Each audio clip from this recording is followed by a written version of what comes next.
Welcome, everybody.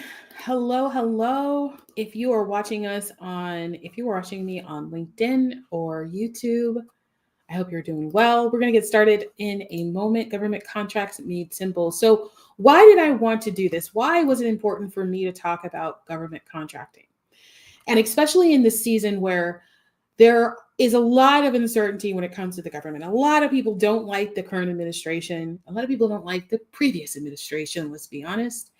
And I just came back from a business conference. And when I talked about me being a government contracting advisor, the challenges that I heard were very similar to things that I'm already aware of. And I wanted to share that with you in today's live and to give you some insight as to where I'm assuming I am predicting that we are going based off what we know about today in government contracting world. So really quick, um, government contracting has been around for over 250 years, right? 248 to be exact.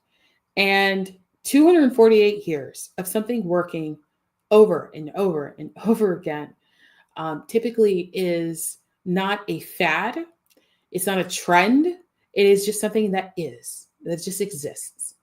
And if we look at the top 1% of billionaires and millionaires, like the wealthiest of the wealthy, they are winning government contracts. But they didn't always win government contracts. In fact, several of them that are in energy, aeronautics, transportation, uh, like they actually started very small and they pivoted to either starting a business or buying a business and leveraging government contracts to win. And that dramatically grew their business what felt like overnight because of the speed of transformation. Now, these things that I just mentioned to you before, like, energy and transportation and aeronautical, like, airplanes and um, those industries are not going out of style. They're not things that are like perceived as things that we don't need. It's not like an emotional whim of an investment. No, these are things that are evolving and improving our world and making it a better place. And so this is why it's really important for me to talk to people, entrepreneurs that have a business, that you have a business, that you have an established business and you want to go faster. And the reason why I'm so passionate about this is because I know that there's a lot of entrepreneurs out there because I talk to them all the time, practically every day, and they're struggling to build consistency in their business when it comes to revenue, which drives a lot of decisions. Like, are you someone who is having to rely on decision making based off how much money you got in the bank, how much profit you have left over, whether or not you could work with a specific client that brings in a lot of cash, but you hate delivering for them? Like, let's be real, not everyone is for you. However, there's a way to move forward in your business so that you're making money, you're growing your business, and you can get some space to breathe. Creativity doesn't come from fear. Creativity comes from faith, comes from taking the time to breathe. I remember earlier in my journey with government contracting, I didn't know what government contracting is. It's not like there's a blueprint or manual that was created at that time. Now we do. Now I have my $1 billion blueprint that I share with my students. But at the time, there wasn't a blueprint. There isn't a step-by-step guide. We just kind of have to fumble through things, and they're very painful. I remember the first time that I actually shared my system with one client and who was at six figures. She was just at 150K in her business annually. And she wasn't sure she was going to be able to win $1 million contract. And I mean, based off the system, following the system, she was able to do that. Now, she was able to win the $1 million contract in less than 30 days. Now that's the reward. And a lot of people will ask me, well, is that just one of the many success stories? Is this like how easy is it for anybody to win a government contract?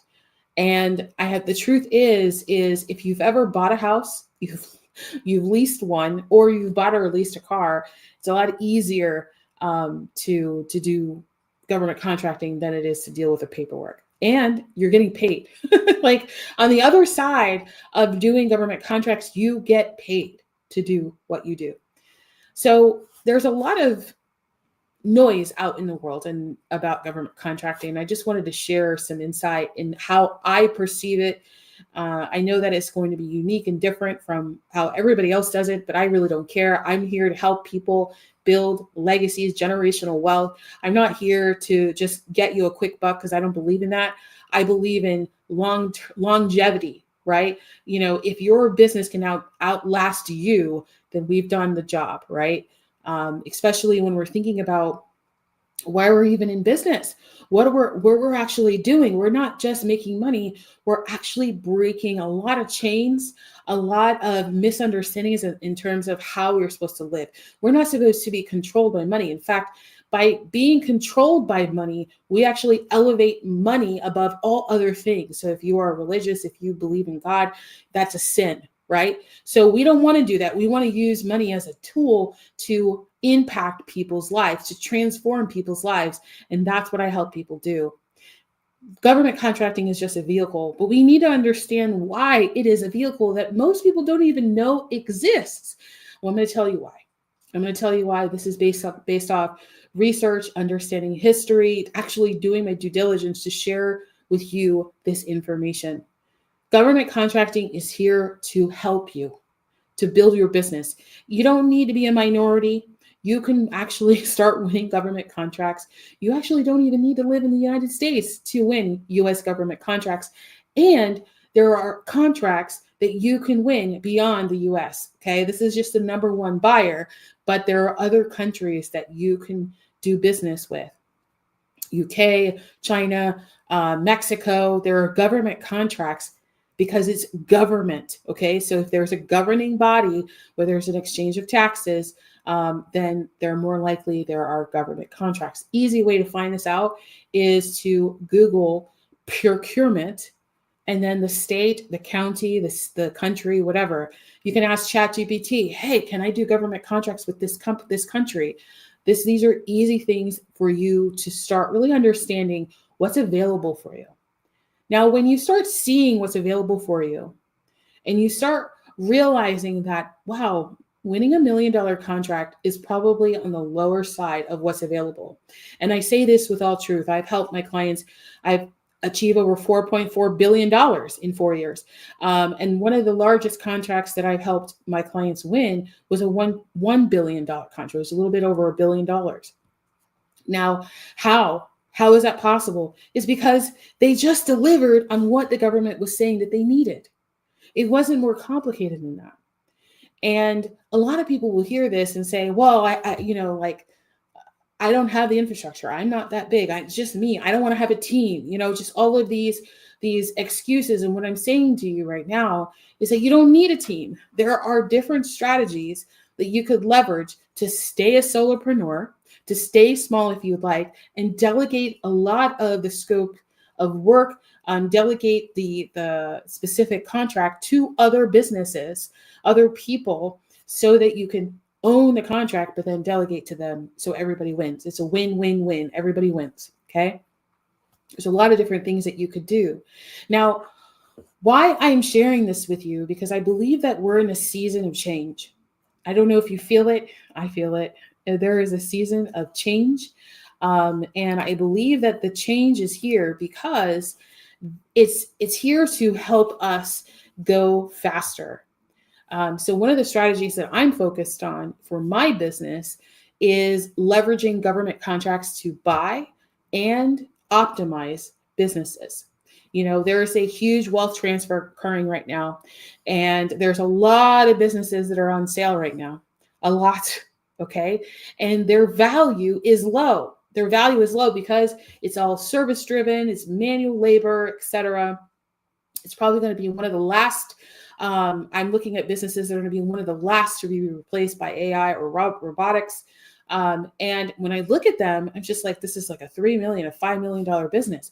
Well, if those numbers scare you, what should be scaring you is why are you not taking advantage of that? Because there are optimal ways for you to establish creative financing to buy the business and win a government contract equal to or more than what you paid for that business.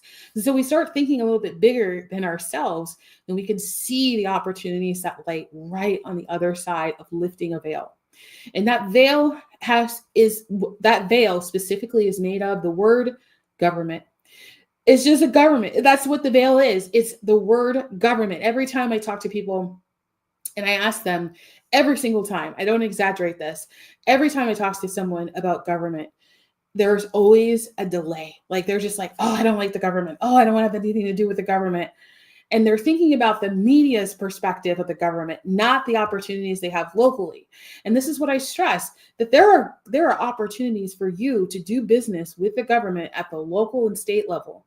Your school districts, right? Your transportation systems, all the things that are happening in your state or province or city or town. Those are opportunities for you to win government contracts, regardless of what you offer. If you are in the Northeast and you own a snow plowing company, well, guess what? There are snowstorms. There are snowstorms, and you can actually build relationship locally to be on that short list so that they reach out to you in terms of an emergency when they need the streets to be cleared. Then you've raised your hand and said, hey, I want to help my community. I want to help my community. I want to help people get back onto the streets, get with the provisions that they need from the stores. And I get to do this with my snow plowing company. So we start really shifting the perspective of the value of our business to be more in line of how it impacts our communities. And that's how we make impact. And the benefit is that we make millions, right? That's the benefit. So what I find that, and I'm going to actually share with you a story. I was talking to a friend of mine at lunch last week, and she's like, so I know you do government contracting, but I would never do I would never do business with the government. And I said, okay, cool. I was like, that's awesome. I was like, so what's your goal? And she's like, I want to make impact. I want to change people's lives. I want to, do so many things with podcasting. And I said, oh my gosh, lean in to podcasting all the way. And you could definitely, find opportunities for you to leverage podcasting to win government contracts. She says, the government buys podcasting? I said, why wouldn't they? Why wouldn't they? There is a message right now that is being shared at a federal level, that's saying that we want individual media, people that have just small channels, maybe a couple million followers, small entertainment media companies that are building and growing to get their message, their perspective on what's happening in the world. And that can also be handled through podcasting, right? She says, yeah. I said, you could do YouTube and you can do audio, right? She's like, yeah, that's really what podcasting has evolved to be. And I said, that's great. I said, wouldn't it be amazing if you can help your city or town start to use podcasting to get the message out about what's going on in the community, about really transforming things? And she was just like, oh, I really never thought of that.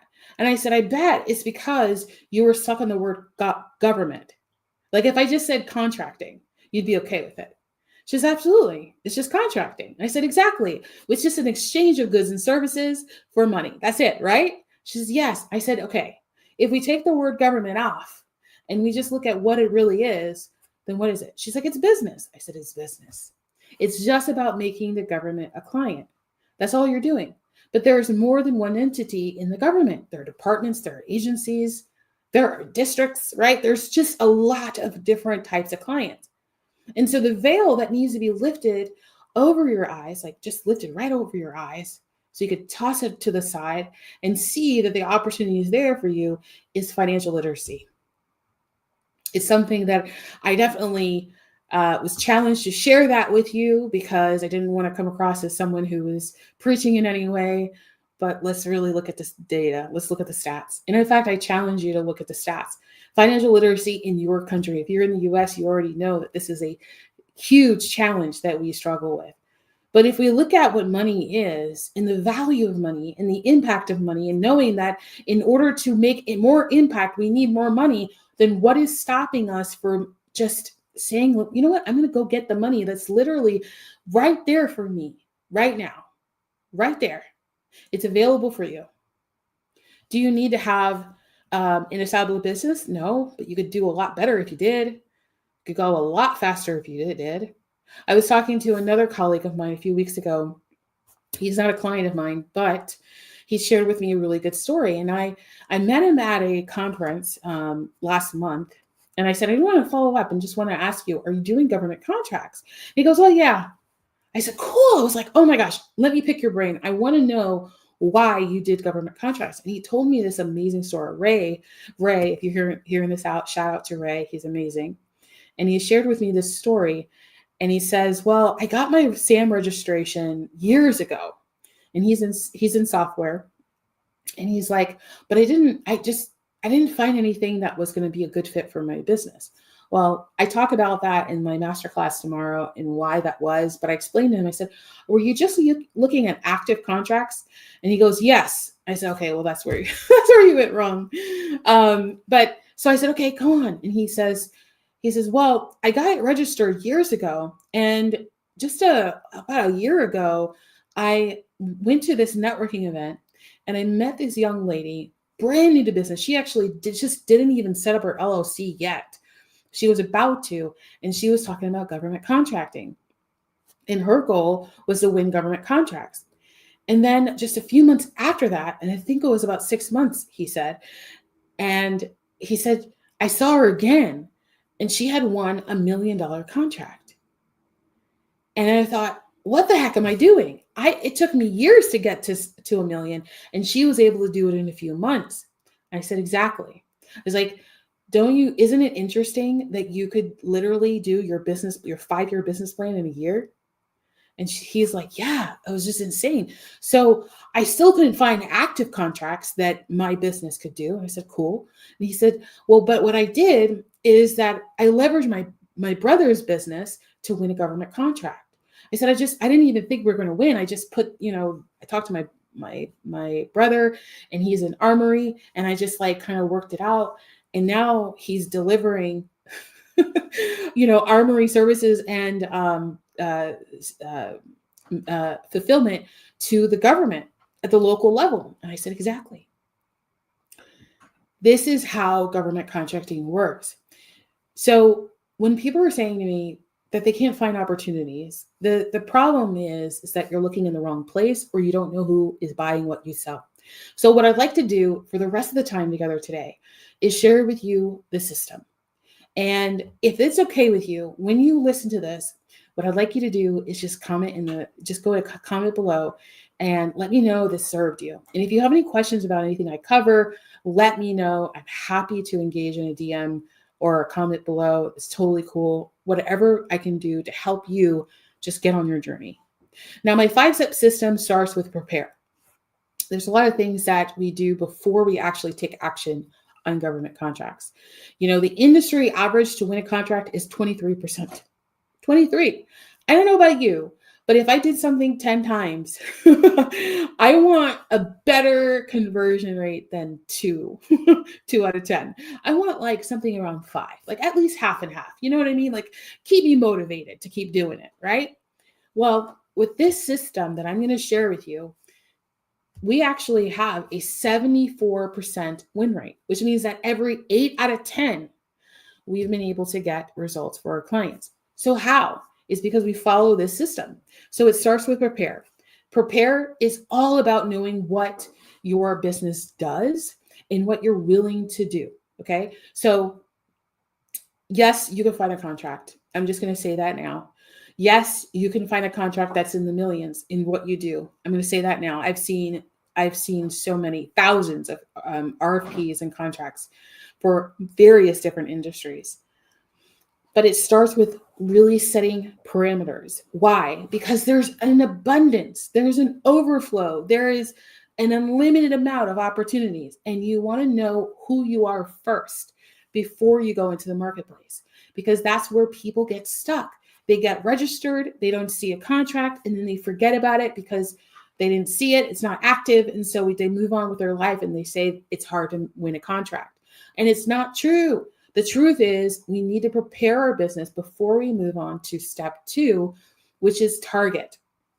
Now, there's a few websites that I'm going to share with you quickly that you can start to use these as tools. But the goal in whatever website you're looking at is to look at all contracts, not just active, but all contracts, the ones that have been awarded, the ones that are closed, everything. Why? Because typically, depending on your industry, but typically the majority of consulting and professional services are repeated contracts, meaning that they come out again and again and again. And you just on that one very day that you look at contracts and RFPs and say like whether or not there's something for me, that might be an off day. So we want to be able to look at the entire perspective and make a good conscious decision about what's available to you. So I like using usaspending.gov. This is a very simple and easy site to navigate. It's very user friendly. And what I recommend to my clients, and I'll just go ahead and share that with you now, is to look at the last 5 fiscal years. Okay. About 5 fiscal years. When you start to see the trend, you might want to go 6 or 8, because some of these contracts, they will last 3 or 5 years, right? Imagine what that's going to do to your business when one contract that just is consistently coming in your business. No more having to wake up in the middle of the night trying to figure out how am I going to make money while the industry is volatile. It's going up and down and up and down and up and down. And you've built consistency in your business so that you can balance your budget, you can manage your team, and you can keep people busy while you're dealing with the volatility. Now you're building a business. Okay. So, and it's going to give you some air, right? Some breathing room to be oh, okay. I don't have to worry too bad, right? I don't have to worry so much about the revenue that's coming into my business. I can be really thoughtful about how to utilize it and really pay more attention to the trends while my team is busy. So I can stay as a visionary, as a leader of my organization, while my team is working on the ops and the teaming and the managing, etc., of my business. So we talked about step 1, prepare. Step 2 is target, knowing who is going to buy from what you're selling. Step 3 is strategize. You want to strategize before you even get to a proposal. You want to strategize before you even put together a price. Why? Because if you start to see that this is going to be the same client over and over again that you're going to sell to, then you might want to be thinking in the long run, right? I had a workshop, one of my programs is a 2-day workshop where I explain to them the entire system and I walk through exactly how to apply it. By the end of the 2 days, they have a complete proposal that they're ready to go ahead and submit to the government for any proposal contract that they want. And so that 2-day workshop, and at the end of the 2-day workshop, they were doing the exercise for this step, the strategize. And they went back and looked at competitors, which is something that I suggest them to do. And they were looking at contracts and they were like, wait a minute. This company started winning contracts just last year and they won a contract every single month. And it was like a 5-figure contract. Okay. So, it was conservative. And then they just hit $1 million. They got $1 million contract out of the blue. And she said to me, she was like, that is insane. The same company. And I said, yes, this is what happens in government contracting. And she's like, wow, okay, I want to do that. And so that was one of her competitors in the space. So it kind of gave her some energy, some understanding, what is available to me, right? And she's a speaker. She's not in IT. She's not in retail. She's not, providing design or graphic design or copywriting services where there's plenty of those. She's a speaker. This is a very, very, very niche service that she offers. Okay. And she's a relationship coach. She helps people with their personal identity. I mean, very, very niche. Okay. And so there's a huge result that she provides them because it's impacting productivity and profit on the other end. Anyway, so she finds this competitor. She looks at all of their awards, and she's like, I could totally do this. And I said, good. I was like, great, go get it. Go do that. Go do that. So step 3 is to strategize. When you know what's winning, what's working, what is being awarded, it's easier for you to understand how to step 5 or step 4 propose, like actually put together a proposal. And this is what we call step 4, submit. Now, when we start putting together our proposal, we know way more than what's in the RFP. A lot of people, they make that mistake. They stick to the RFP. They don't go beyond it. They just stick to the RFP. And this is where you go wrong. If you don't understand where the money is flowing from, you don't understand how the money is going to flow to you. Okay. So you want to understand that. You want to exactly what bank account did it flow from? What agency did it flow from? What department? Why is this money important? What is the initiative for this RFP? How does this fall within their mission and their vision and goals? Understanding all of that helps you understand how to strategize and position your business as the winning company. I'm going to give you just like a ninja trick that I recommend you do forever in government contracting or anything, website copy, social media, corporate proposals, doesn't really matter what it is, but use the future tense. So I will do this. We will deliver, not we can deliver. Is we will deliver. We want to future pace it. We want to say, well, we're already the winning team, so this is what it's going to look like. We want to build momentum. This is an NLP created momentum in words, right? This is where we get direct response marketing. We're building momentum in words, and we're using that to propel us forward, okay? So that's really going to help you significantly. So that is step 4. So we went through prepare, target, strategize, submit, and the last step is track. So a lot of my clients, when they first start working with me, some of them may be winning government contracts already. Some of them aren't. I always do an audit of what they're doing. I always ask them questions strategically. And I want to know whether or not they are improving their process. They're improving their way. They're iterating through the journey in government contracts, regardless if they're winning already and regardless if they've lost. It doesn't matter. This is how you can go from winning 50-50 to winning 70-70-10, right? You want to go higher, or 70-30. You want to go higher and improve as you go through the process. Now, every agency or every client in government contracts is going to be different. It's going to be different. They're going to have different expectations. And this is why you want to look at your scoring sheet and the competitor proposals, understand exactly how to do this. Okay. When you go back and you see areas that you can improve those areas. And that gives you a better chance of winning the next one in front of that same client. So why is this important? Why does the system work so well?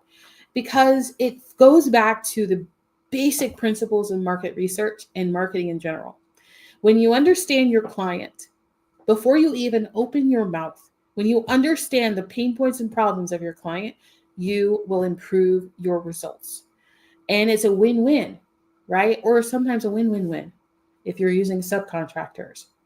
And because of that, this system is so refined and so customized for government contracting. It just works. It just works. It's over 2 decades of experience in marketing, over 14 years in, 14 years in government contracting, just really seeing it work for not only my business, for other people's businesses, all of that. Okay. And so this system is not here to just like help you win one and then you never win one again. This is about building consistent revenue over time. You stack it over and over and over and over again, and you have a very successful business in no time. And you're probably already successful, but would it be nice if you could stabilize your revenue while your competitor is like flailing around? Or if you're thinking about selling your business, you could stabilize your revenue, increase the value of your business, and build authority in your marketplace. Imagine all the authority that comes with saying that One of my clients is a government agency. Huge. That's huge in the marketplace when you're dealing with B2C, business to consumer, or B2B, business to business. Like that's huge. It says that there's a standard, that you have a system, that you have a proven way to deliver value over and over again. It just elevates your existence and just squashes your competitors. So that's what I'm going to share with you today. And I want to invite you to come with GovCon Millions. So I'm going to put it on the screen there, govconmillions.com.